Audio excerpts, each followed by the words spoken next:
Assalamualaikum warahmatullahi wabarakatuh. Nama saya Tira Gloria Iban, NIM 2041048 dari Sistem Informasi Pagi A.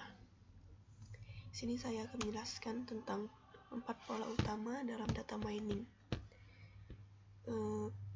Yang itu pertama, asosiasi, prediksi, cluster, dan sequential relationship.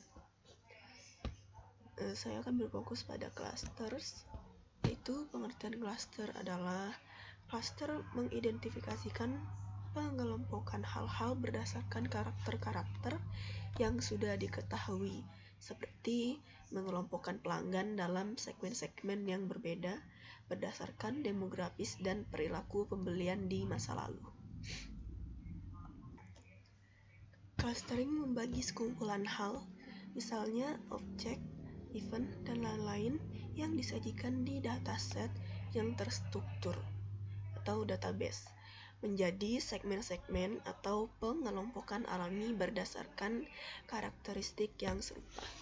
Berbeda dengan classification, di dalam clustering label-label kelas tidaklah diketahui. Ketika algoritma terpilih memeriksa dataset mengidentifikasi kesamaan berbagai hal berdasarkan karakteristiknya, saat itulah cluster-cluster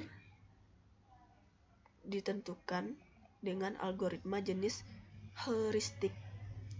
Dan karena algoritma yang berbeda bisa saja menghasilkan hasil yang berbeda meskipun menggunakan dataset yang sama, maka sebelum hasil-hasil teknik clustering itu benar-benar digunakan, sebaiknya perlu seorang pakar untuk menginterpretasikan dan mungkin saja memodifikasi cluster-cluster yang diberikan.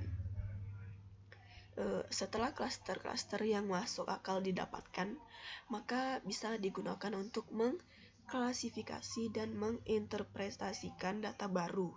Karena tujuan dari clustering adalah membuat kelompok di mana anggota kelompok dalam setiap kelompok memiliki kemiripan yang maksimum dan anggota-anggota kelompok di kelompok lain memiliki kemiripan yang minimum.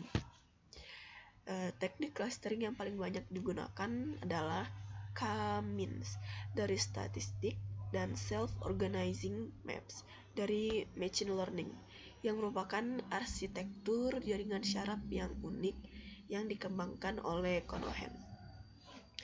Banyak perusahaan seringkali menggunakan sistem data mining secara efektif untuk menunjukkan segmentasi market dengan menggunakan analisa cluster. Analisa cluster itu adalah suatu cara dalam mengidentifikasikan berbagai kelas dari berbagai item, sehingga item-item dalam suatu kasta memiliki lebih banyak kesamaan atau sama lain dibanding item-item dengan klaster yang lain. Hal ini bisa digunakan untuk mengsegmenkan pelanggan dan mengarahkan produk marketing secara tepat ke segmen-segmennya dalam waktu yang tepat, dengan format yang tepat, dan dengan harga yang tepat. Analisa cluster juga bisa digunakan untuk mengidentifikasi pengelompokan berbagai event atau objek sehingga sekumpulan karakteristik yang sama dari grup-grup itu bisa diidentifikasi. Sekian dari saya, terima kasih.